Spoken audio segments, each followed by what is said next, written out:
დღეს საჯარო მოხელის პროფესიული დღეა.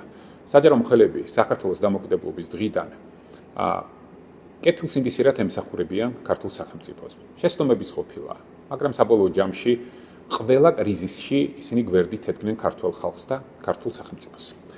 ყველა ხელისუფლება მოსulis დღეს საჯარო სექტორს გვპირდებოდა პოლიტიკურ ნეიტრალიტეტს. ვერც ერთმა ეს დაპირება ვერ შეასრულა. ძალიან კარგად გვახსოვს ოცნების დაპირება, რომელიც გარანტიას იძლეოდა, რომ საჯარო მოხელი ამ ქვეყანაში იქნებოდა 2012 წლის შემდეგ პოლიტიკურად სრულად დამოუკიდებელი და ნეიტრალური. სამწუხაროდ, ჩვენ და საუბედუროდ, ოცნება გახდა ის პოლიტიკური ძალა, რომელმაც საკანონმდებლო დონეზე მძევლად აიყვანა საჯარო მოხელი.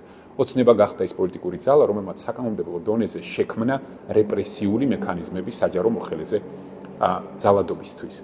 გააკეთა ეს სწორედ იმიტომ და იმის გამო, რომ ბევრი კეთილსინდისიერი საჯარო მოხელი რუსთაველის გამზირზე რიგით მოქალაქეებთან ერთად აპროტესტებდა გაყალბებულ არჩევნებს, ძალადობას, ევროპული პერსპექტივის მკვლელობას პირდაპირ ეთერში.